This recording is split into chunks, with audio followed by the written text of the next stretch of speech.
defense and family law. Phillips and Hunt, committed to justice. 904-444-4444 or floridajustice.com. Baptist Health is a proud supporter of First Coast Connect.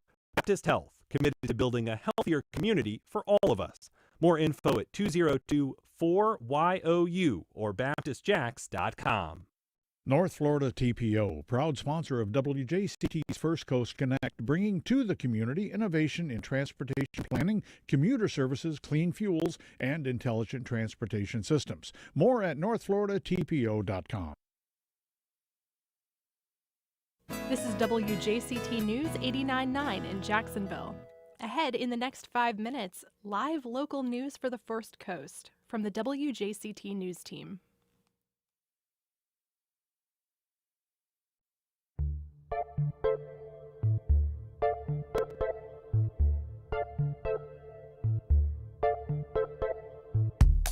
Good morning, I'm Ann Schindler, and this is First Coast Connect. Today, a surprise veto of all state art and culture funding by the governor was a gut punch to the local creative community. We talked to First Coast artists and their advocates about how they're bracing for the road ahead. Then, one of the greatest artists of the Harlem Renaissance hailed from Green Cove Springs. We talked to the creators of a new documentary celebrating Augusta Savage. Plus, celebrating July 4th in a celestial way. Our favorite spaceman, Eddie Whistler, tells us about the supernova that created the mysterious Crab Nebula.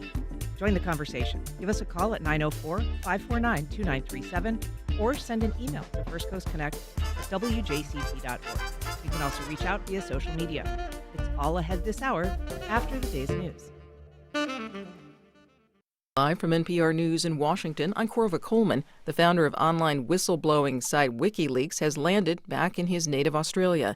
Julian Assange spent years in prison and in hiding in London. He was trying to fight deportation to the U.S., where he faced espionage charges. Assange had published classified U.S. documents on his website. After he arrived in Australia today, his wife Stella spoke to reporters. Julian wanted me to sincerely thank everyone. He wanted to be here.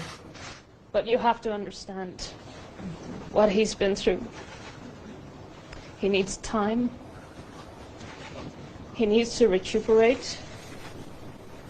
And this is a process. Assange has pleaded guilty to one espionage count in the U.S. He was sentenced to the time he had already served in a British prison and was allowed to return home. The trial of Wall Street Journal correspondent Evan Gershkovich on espionage charges began today in Russia's Ural Mountain capital of Yekaterinburg. That is the same city where the U.S. reporter was first detained by Russian security agents 15 months ago. From Moscow, NPR's Charles Maines has details. Gershkovich faces a closed trial with no reporters, family, or even U.S. Embassy representatives allowed to observe proceedings that could see him sentenced to 20 years in prison if convicted. Yet journalists were allowed brief access to the courtroom where they saw Gershkovich, looking healthy but with his head shaved, standing in a glass cage. Prosecutors accused Gershkovich of collecting secret information about a Russian tank factory on the orders of the CIA. Gershkovich, the Journal, and the U.S. government all reject the espionage charge, noting Gershkovich was a journalist working with full accreditation from the Russian Foreign Ministry at the time of his arrest. Charles Maines, NPR News, Moscow. The U.S. Supreme Court will start issuing some rulings in about an hour. The justices could hand down their decision on presidential immunity this week. NPR's Windsor Johnston reports this case stems from a federal indictment that accuses former President Donald Trump of plotting to subvert the 2020 election. Attorneys for Trump have argued that a president has absolute immunity for official acts while in office, and that immunity applies after leaving office. Special counsel Jack Smith has argued that only sitting presidents can claim immunity from criminal prosecution. Trump is facing federal charges in Washington, D.C. for attempting to overturn the results of the 2020 election and falsely claiming that victory was stolen from him. The indictment focuses on the 2 months leading up to the violent attack on the U.S. Capitol building on January 6th. The question of presidential immunity could be decided ahead of the first debate between Trump and President Biden on Thursday. Windsor Johnston, NPR News, Washington. And you're listening to NPR. And good morning. You're hearing WJCT News 89.9 in Jacksonville. where in a vote last night, the city council made it official with the Jacksonville Jaguars and almost unanimously approved $775 million in public money for stadium upgrades. Council members removed most of the $300 million for the community benefits agreement until they consider it separately next month. Governor Ron DeSantis has signed a bill that mandates certain employment and training requirements for food stamp recipients. Part of the law requires Floridians 18 to 59 years old in the Supplemental Nutrition Assistance Program, or SNAP, to complete at least 80 hours of work or related training. Paco Velez is the president and CEO for Feeding South Florida. He worries about access to employment for those in rural areas. There are certain areas of our state where jobs are not readily available. Some of the rural areas, even here in South Florida, if you look at the Glades area up in Belle Glade, Hokie, South Bay, same thing with some of our farm workers. Velez says the nonprofit usually gets about 300 families a month looking to apply for SNAP benefits. Households with minors, veterans, pregnant women, or those with disabilities will be exempt. That law goes into effect on July 1st.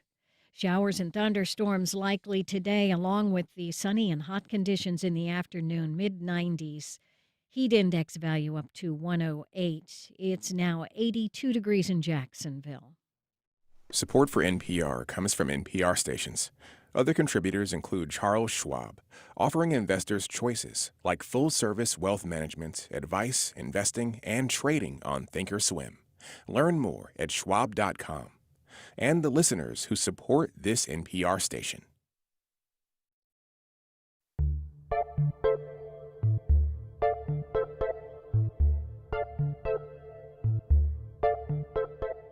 Support for First Coast Connect is provided in part by Baptist Health and North Florida TPO.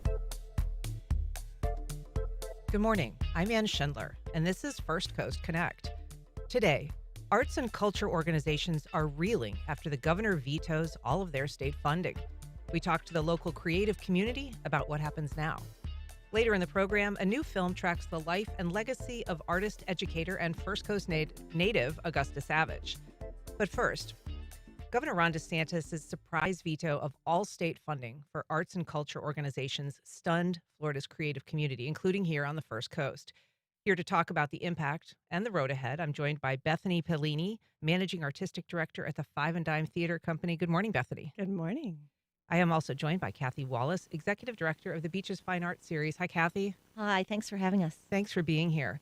Amy Palmer, Program Director at the Community Foundation. Hey, Amy. Hey, good morning. And Sherry Province, Executive Director of the Limelight Theater in St. Augustine. Happy to be here. Happy to have you. We're also joined on the line by Diana Donovan, Executive Director of the Cultural Council of Greater Jacksonville. Good morning, Diana. Good morning.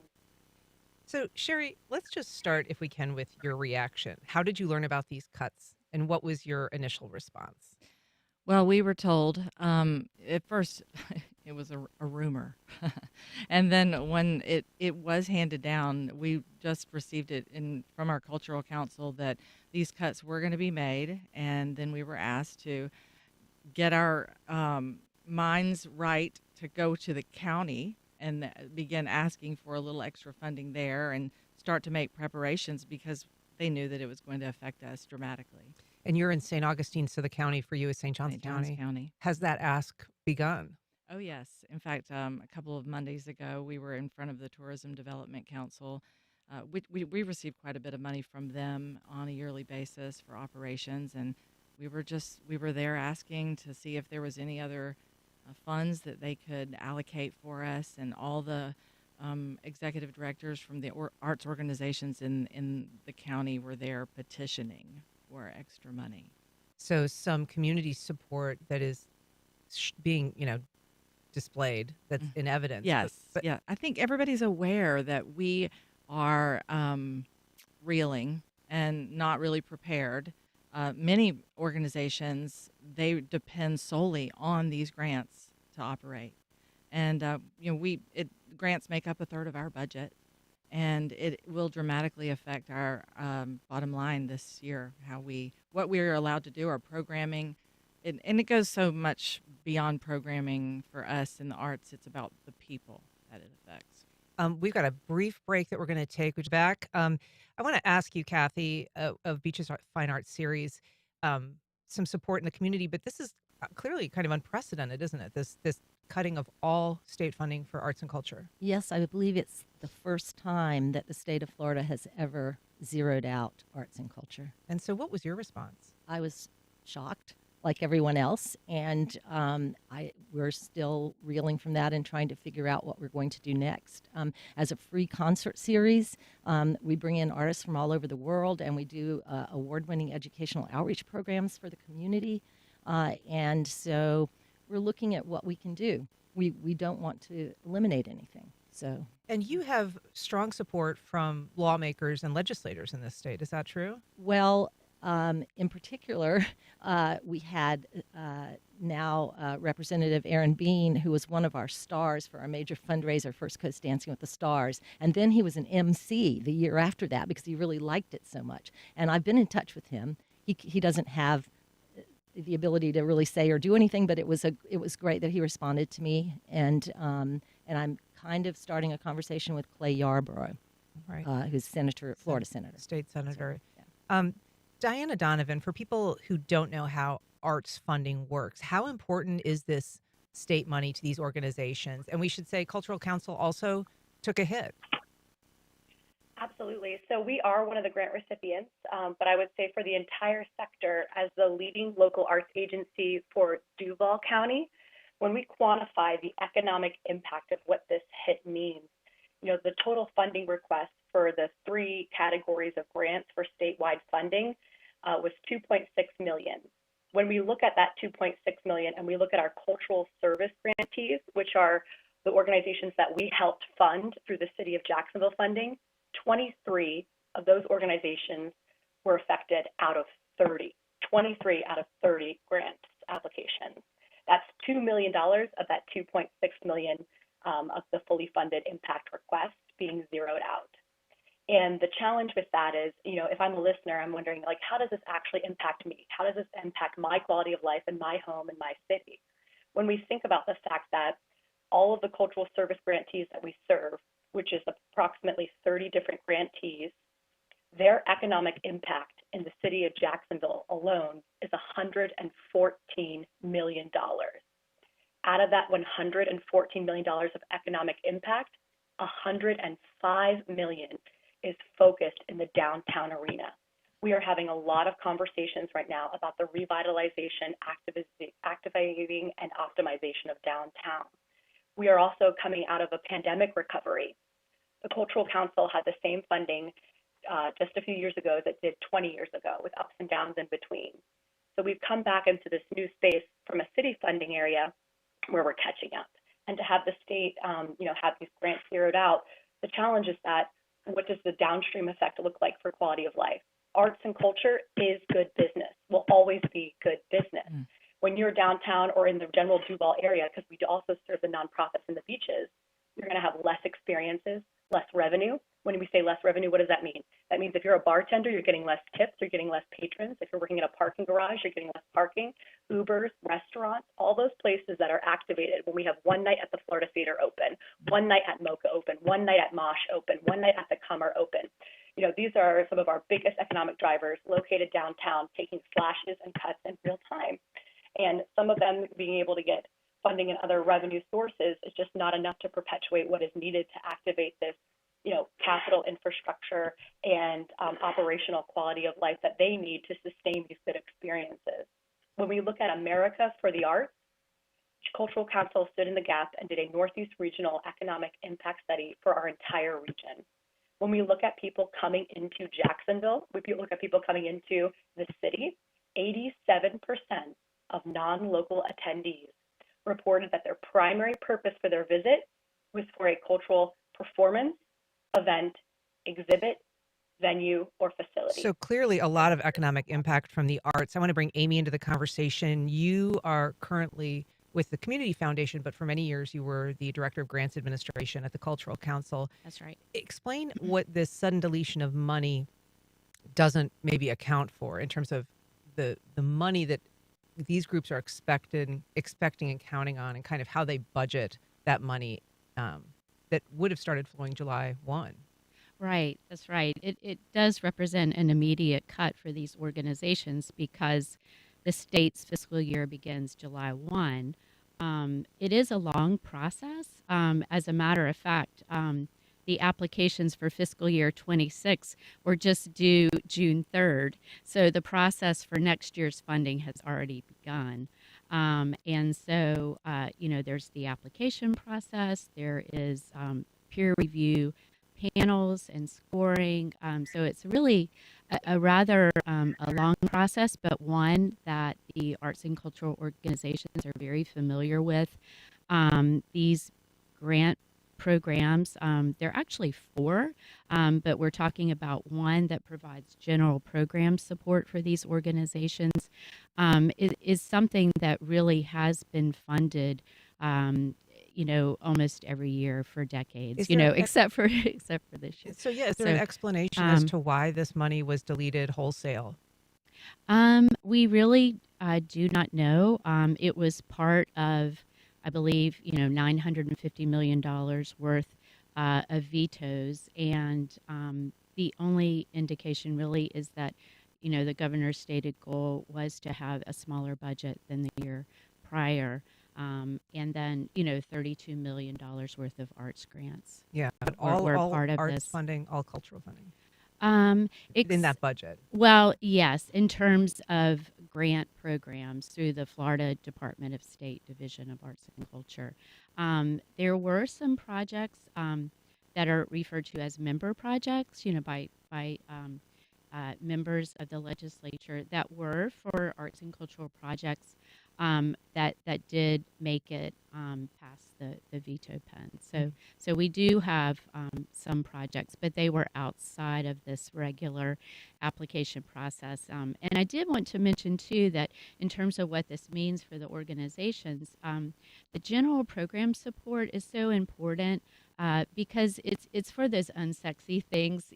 A lot of funders like to have projects, really exciting, innovative things happen.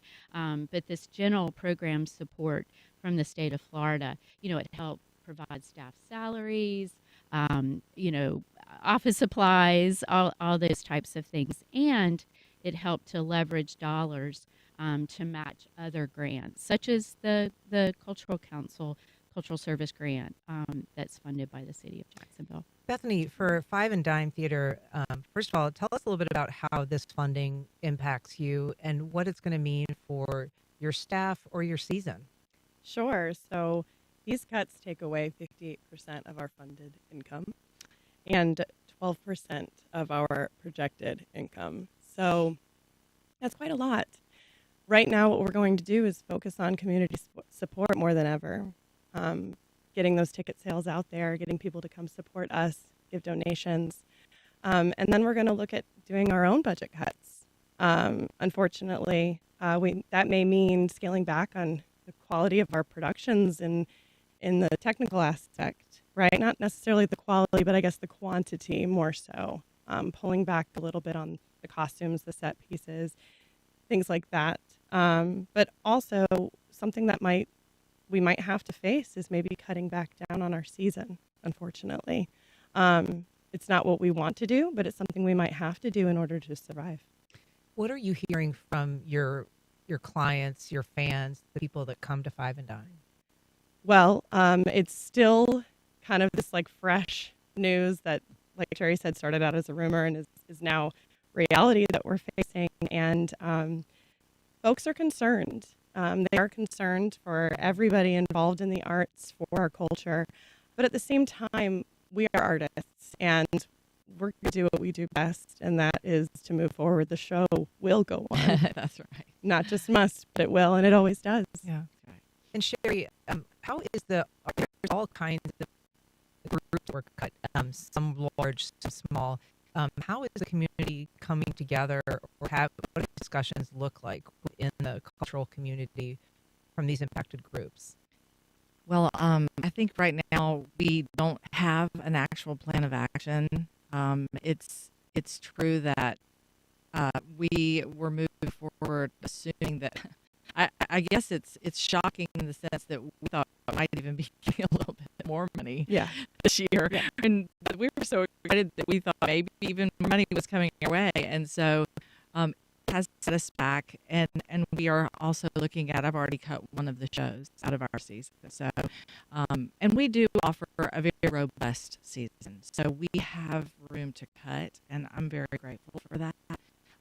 But we have a small staff, and I think what we tend to focus on more is, we will always move forward with programming because we have our own building and we have a place we can continue to meet and produce theater. Yeah, and we're very fortunate. But the people that are affected by this, the staff, we might, has salaries. I know that the ripple, we have not seen the magnitude yet because we have a lot of cuts, right? Budget cuts. So I'm a little nervous, and I think this is a time where we all just thinking, surely there are generous people out there that know the importance of the arts because they themselves have been affected and changed by good storytelling or impactful music or an incredible film. This is a time to really rally and help support the artists and the organizations that need help, even if it's through private budget, to sustain our programming. And because people inside the programs that are so impacted. I mean, we really are specific for people's lives.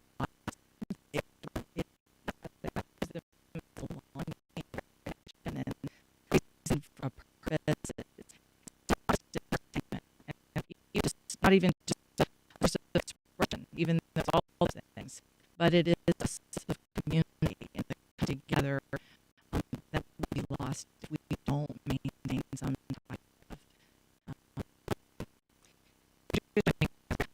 About the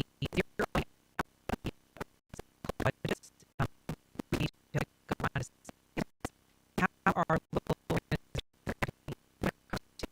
on the air at 9454937. You can also email WJCT. This is a local community.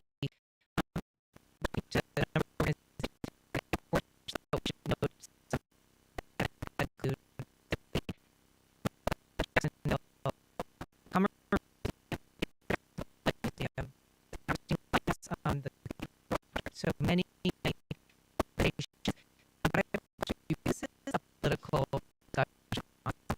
I don't think a lot of artists want to be involved in those discussions necessarily. I will say there were a lot of people who reached out to want to participate that very wanted to happen, but didn't necessarily want to win.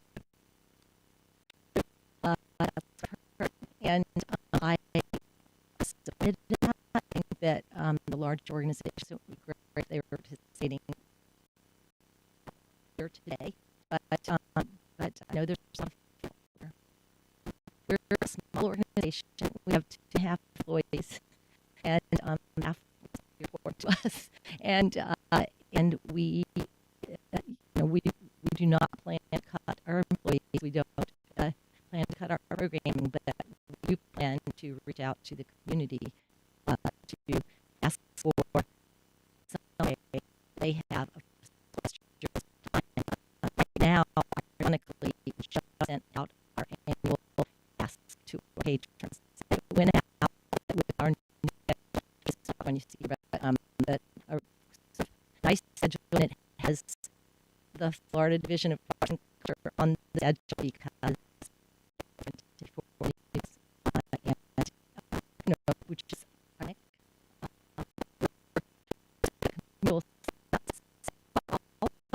And support during this time. Also, and the future, and we'll have years since just in this as it that's just been the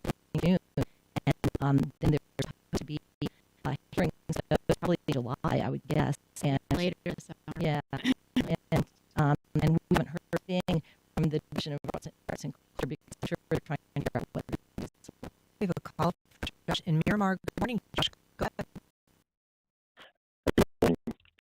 So I want to emphasize, say I'm sorry because it's great when I get to go the whole thing to down the yards and play, and then just countless other things that you mentioned that are going to be on. A couple ideas. After this, if the results as I think they will, what about me? I think it's amazing when the community does come together to kind of make up some shortfall. And I'd love to be a part of that to say, hey, this is what happened, remind people what happened, and see if we can just come together through fundraising, community fundraising. And then I guess before I sign off, Lady over and Dean, I would say they're complicit. I do believe that. And so when you guys say that the contact is so nice, I would push back on that. And so I'm going to say it's not surprising that either of them have been helpful.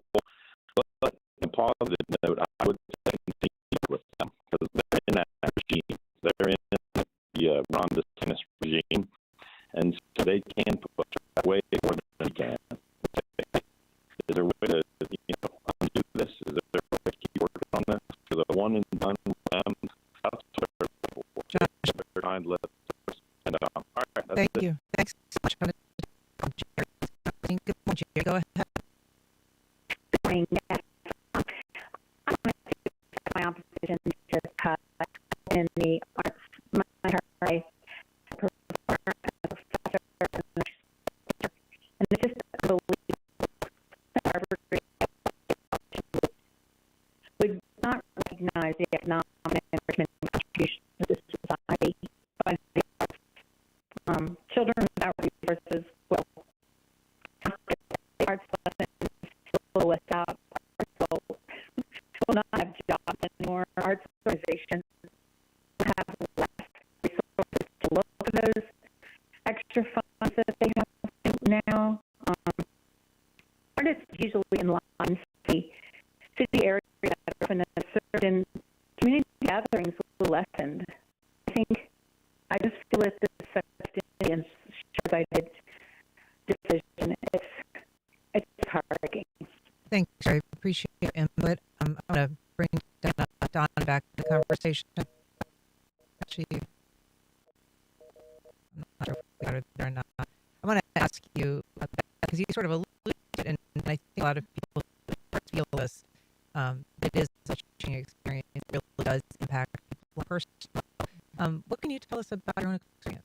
Well, I've been on the stage, I should say, since I was a newborn in the play at a church. So I've been on stage, involved in the theater, my whole life. And so it is such an outlet. It is such an outlet. The world we live in, the human is just hard, and we all need something, right? And this was my something. Whether it's music, whether it's writing, whether it's crafting, creating, everything. It's good for mental health, but it's also the education behind it. I'm a former educator as well in the public schools for theater, and I've seen firsthand how this can save how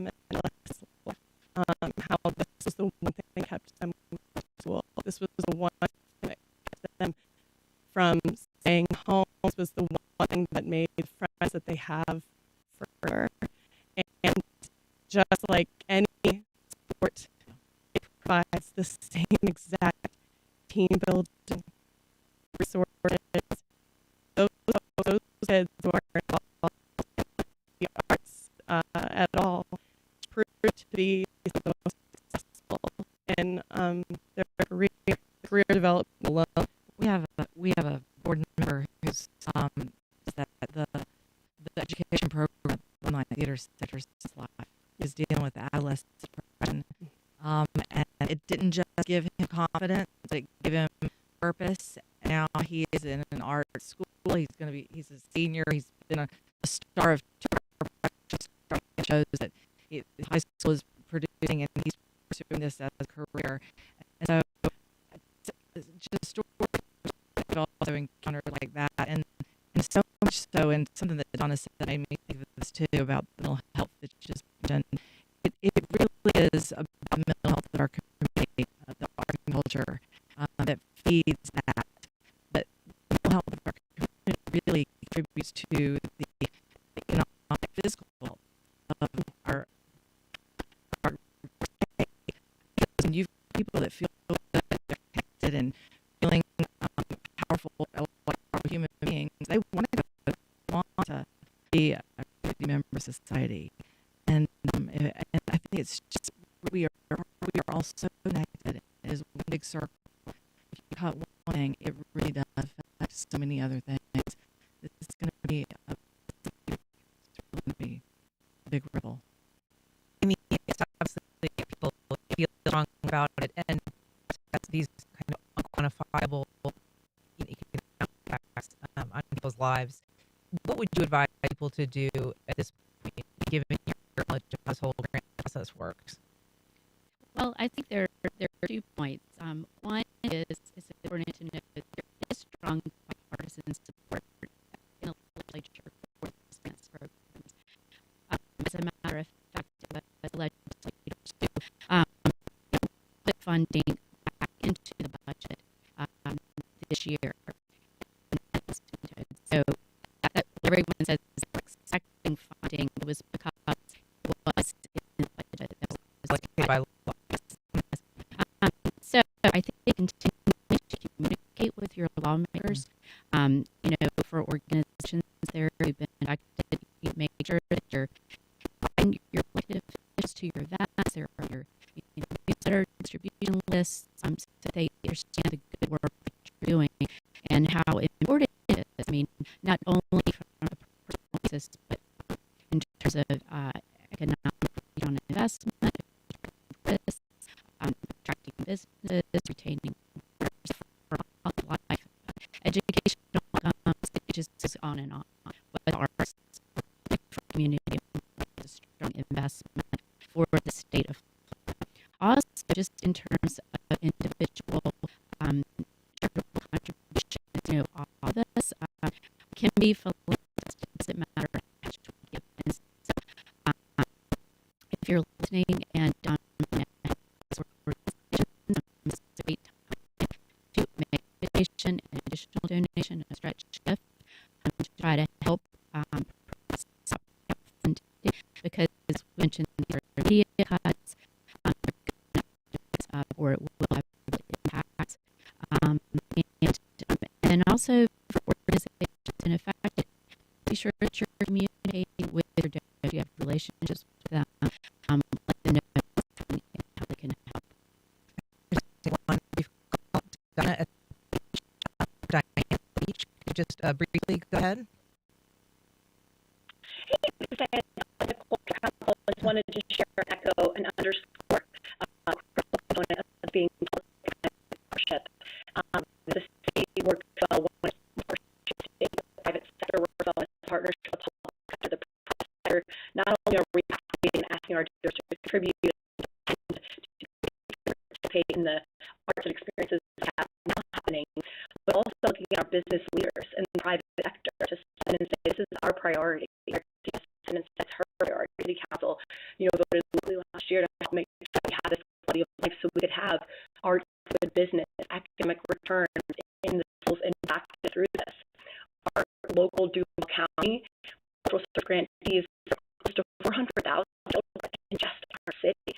So there are real lives this, and there's a real bottom line that's enhanced. And when we think about that in the future of mental health and art and culture, what that means for us as a city and society, it's essential to quality of life, and a lot of wonderful conversations happening right now in the city.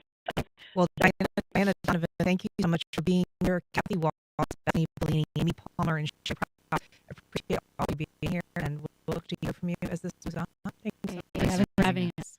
Up next is exploring life of visionary artist and Northeast Florida native Augusta Savage.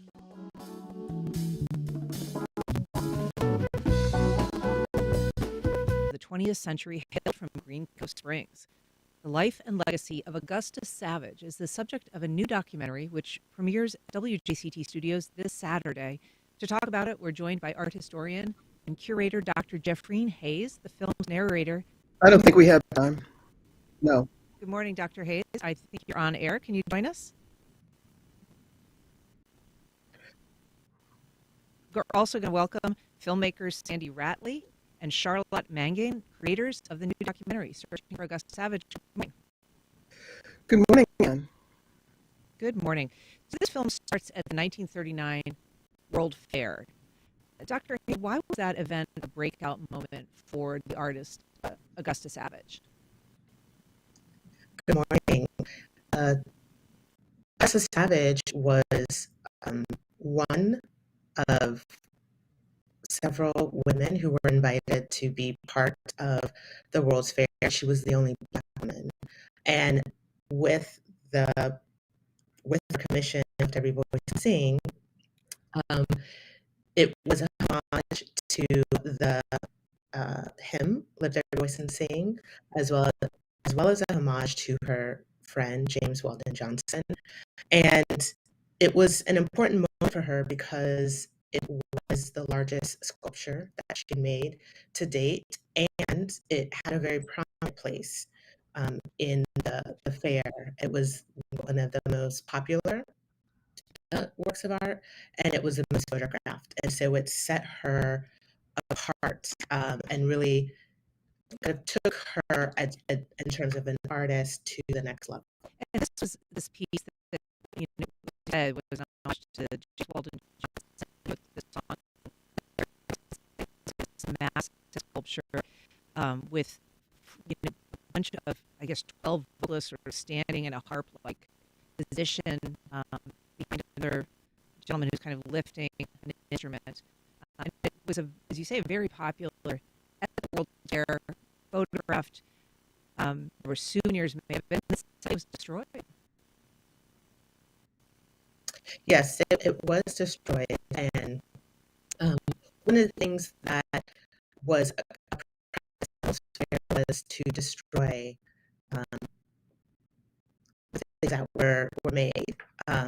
So the sculpture was not intended to be permanent, but there was a campaign to try and save it and either cast it or to store it, because it was such an important piece for Savage as well as the Black community in terms of representation and art. Okay. Sandy, as one of the film's creators, titled Searching for Augusta Savage, explain what the destruction of her artwork, or kind of her other artwork through her life, how that plays into the title, how that inspired the title of the film. The title of the film, we decided on that because we felt as if we were searching for answers about Augusta Savage's life. She was very prolific in her art practice, creating 160 or more sculptures, but half of those works of art have either been lost or destroyed. There was some uncertainty about why she left upstate New York, left 20 years of her life. So part of the search was to really find answers in terms of considering who was so accomplished, who established a model for the nation for community arts with the Harlem Media Center that was visible for Roosevelt and was established as a model for how art should be taught at a community level. She entered and taught so many really well-known African artists who really helped to establish the art canon of the 20th century. We were looking to find out what are the factors, what were the societal factors, what were the financial factors, what were the factors that may have been related to her as a Black woman, what acknowledgement that she deserves for all that she accomplished. Of course, many scholars like Dr. Hayes and others have been studying and have been inspired by Augustus Savage, but we were feeling as if the general public needed to have a greater understanding of the extent to which she has really helped to build a landscape for much of the art we love today. Charlotte, we said she's from Green Cove Springs. She actually grew up, kind of making figures out of the red clay of Green Cove Springs. Had a lot of people doing that. You learn, her childhood was difficult. Her father did not support her art initiative or kind of her interest in the arts. But then she moved and became a central figure of the Harlem Renaissance. Tell us a little bit about the transformation into that world from being in Green Cove Springs to being invited with scholarship to arts in Paris. Absolutely. Hi, thank you for having us. So in 1990, she actually participated in the West Palm Beach County Fair and won a prize and was able to pick up a donation from fans of her work, and that allowed her to go to Jacksonville, where she tried to make many great busts of prominent, wealthy Black residents, but unfortunately that didn't work out.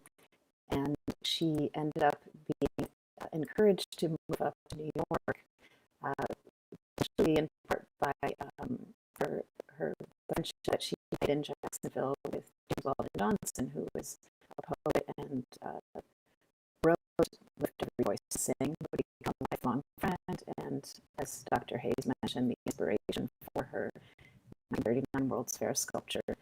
And she moved to Harlem as part of the Harlem Renaissance, as she puts it, arriving with $4.50 in a pocket of her homemade coat, and was introduced to the director of Cooper Union, which is an art college that continues to offer free arts education for students. And by virtue of her beautiful work, she was able to get ahead of a line of, I think, 75 applicants, and was offered a scholarship and completed studies there in 3 years instead of 4. Although working as a caretaker and laundry, working laundry, as did many of the time. So reunion sort of, she should be self-taught until then, the Cooper Union laundry, and she went on to receive fellowships to study in France and Europe. But the scholarship that she just offered, and it ended up being through because she was a Black woman. I'm so sorry, I couldn't understand you very correctly. I'll try to ask again, but I believe that offer of a scholarship to the Fontainebleau School of Arts in Paris was rescinded because she was a Black woman.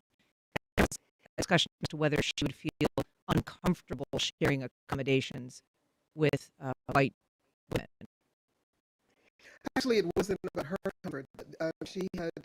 There were 2 school members from Cooper Union who were from the South, and they were the ones who basically protested having to travel and or be in accommodations with Augusta. And that was why the scholarship was rescinded. Yeah, I didn't mean to imply that was the case, that was what was expressed. But yes, so she was not allowed to take advantage of that scholarship, but she went on to create this Black art gallery, first of its kind in the country, and very influential with a whole future generation of Black artists. Dr. Trace. Yes, so she did create the Salon of Contemporary Negro Art, was the first Black commercial art gallery for Black artists, and she really felt that it was important for Black artists to have a space to not just show their work, but to also sell their work. Savage was someone who spoke very publicly about the fact that Black artists' work were not being collected at the same rate as their white peers. So she had the foresight to go ahead and incorporate this the gallery and use $10,000 to start it. Unfortunately, given the timing of the opening of the gallery, we're talking about the Depression era, the gallery only lasted about 3 months. And while that is the case, it is an important institution that she built, given where we are today in art. The issue around Black artists needing representation, wanting to share their work, having the work accessible to not just private collectors, but also public institutions. A lot of times the commercial galleries are that space. And so she really laid a foundation for future galleries and also really thinking ahead in terms of what kinds of institutions, whether it's a gallery, whether it's a museum, an art space, or even an educational space. What kinds of spaces can we create to support artists who are underrepresented? Well, her legacy is definitely carried on and furthered by this film, Searching for Augusta Savage. It premieres March 29th at the WJCT Soundstage at 2 o'clock and followed by the Yellow House at 4 o'clock. Dr. Jeffrey Hayes, Sandy Ratley, Charlotte, and thank you so much for being here today. I appreciate it. Thank you for having us and allowing us this opportunity to really let you know about Augusta Savage and the film that will be shown on Saturday. Thank you. Thank you. Our pleasure. Up next, we explore supernova crab nebulas and a strawberry moon with our resident spaceman. Early Learning Corps is years for the 2024-25 school year to help Florida's youngest learners prepare for kindergarten. AmeriCorps tutors are dedicated to providing extra practice and personalized support. More info at join.readingandmath.org. Life South Community Blood Centers provide blood and patient services to the local hospitals, serving patients in this community. Donating blood with Life South helps save lives. More at lifesouth.org. Find a blood drive near you. North Florida TPO, proud sponsor of WJCT's First Coast Connect, bringing to the community innovation in transportation planning, commuter services, clean fuels, and intelligent transportation systems. More at northfloridatpo.com. China's manufacturing muscle-made Apple a global phenomenon. One of the biggest Apple factories was producing 500,000 iPhones a day. But the company's relationship with China has not been easy. Tim Cook was turning up in Beijing more often and with glummer looks on his face than in the past. Apple, China, and who controls tech, next time on The World. This afternoon at 3, here on WJCT News 89.9. I'm Scott Tong. Thinking of going off-grid? You better be handy. This guy had an epic fail with his solar-charged battery system. You really shouldn't try to run a full-size vacuum cleaner off of that because smoke will result. Our climate series Reverse Course continues next time in Here and Now. Today at 1 on WJCT News 89.9.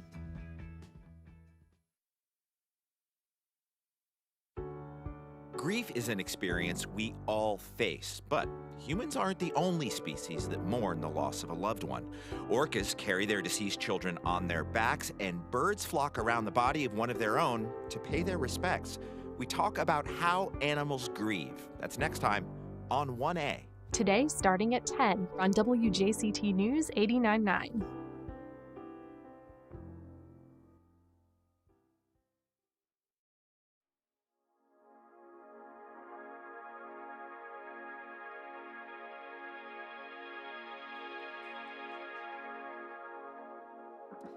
Welcome back. Well, there's a lot to look up for this summer, including a potential once-in-a-lifetime astronomical event. And join me to discuss it is our resident spaceman, Eddie Whistler. He's the planetarium director at the Museum of Science and History. Welcome back, Eddie. Hey, it's always fun. It is always fun. So July 4th is just around the corner. Yeah. That date has some significance beyond our own nation's birthday celebration. Yeah, apparently there were universe fireworks. At a time. Yeah. Long ago. Long ago. Tell us about this. This is in the year 1054. 1054. All right. And depending, so there have been a lot of changes that have been made to calendars. But if you follow the modern calendar back, then on the 4th of July, humans looked up and saw a guest star. That's how ancient Chinese astronomers described it. Because it was a star that just, now it wasn't any old star, it just arrived like a guest, you know, on your door, Hello. unexpected. Okay, we're going to stay with you for a couple of months. Oh, okay, welcome. That's the star. It kind of showed up. This was at a time when people, 1054, we understand stars, we see them, but we don't really understand what stars are. We have to wait several hundred years before we really wrap our minds around what's going on. And then one flared up. It was easily visible during the daytime. You could read by it at night. Wow. So it's this kind of brightness. And everybody around the world would have seen it. Many different people documented it in different ways. And if that documentation survived to the modern day, then we look up with our modern telescopes and we see the remnant of a star that blew itself up. And it's called the Crab Nebula. Everybody should rush to their computers and look up Crab Nebula. And then a lot of people might be like, oh, I've seen that image. Actually, it's this beautiful image in space. So this star blew up? Yes, it was a supernova explosion. And in the heart is a remnant. It's the core of the collapsed star that blew itself up. It still exists? It still exists. This is what happens when I'm going to play just from my phone into the microphone, the remnant that we listen in on. So we're going to take some waves of light and we're going to bring them into the human audio range just so that you can get a sense for what's at the center. Check this out. All right.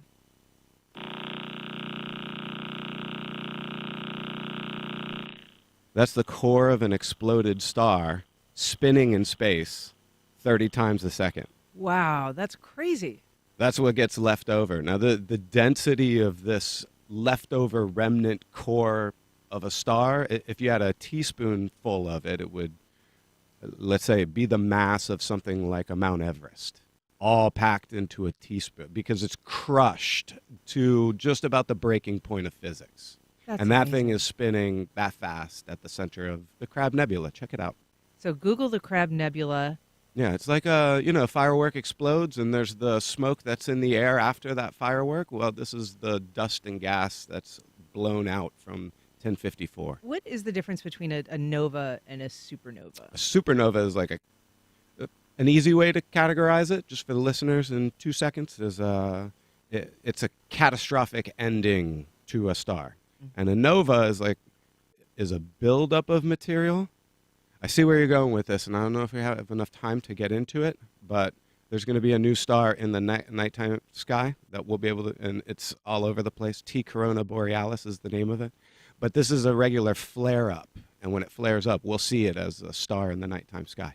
But this is not read by it at night, see it during the day type stuff. This is one more point of light in the sky full of points of light. Only if you become familiar with the part of the nighttime sky where it will be, and we know it will be there because we're good like that, then you'll see tonight it's not there. And then when you hear all of the updates coming in, oh, it's erupting, go ahead, look out. This eruption is taking place enormously far away, but we'll see it as just like a point of light in the nighttime sky. And then you're familiar with that part of the nighttime sky. You look up and you're like, oh, yeah, that wasn't there the day before. And it'll come and then disappear again? Yeah, it'll fade out. We know this because we've recorded it happening at a regular interval, about every 80 years. So I just briefly want to ask, we had a strawberry moon recently. What is the deal with all the named moons? I didn't feel like we used to name the moons as much as, or talk about them as much. So people, we get we get 12 full moons every year, and then about every 32 months we get a second full moon in a month. That's what we call a blue moon. Mm-hmm. But we just named them. The moon that takes place, you referenced the rose moon, is when Europeans used to harvest roses at that particular moon in the What's year. the deal with the strawberry? Oh, strawberry moon. Okay, so strawberry moon, we're going to harvest strawberries. Wolf moon is when the wolves build their dens.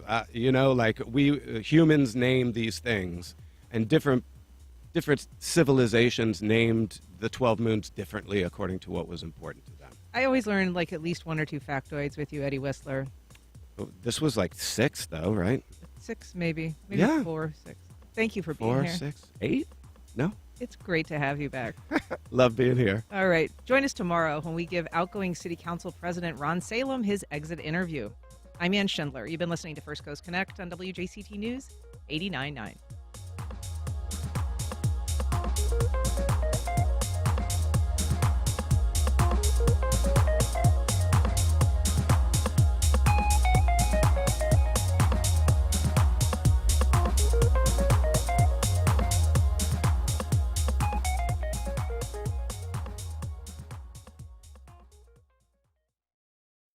Support for First Coast Connect is provided in part by Baptist Health and North Florida TPO.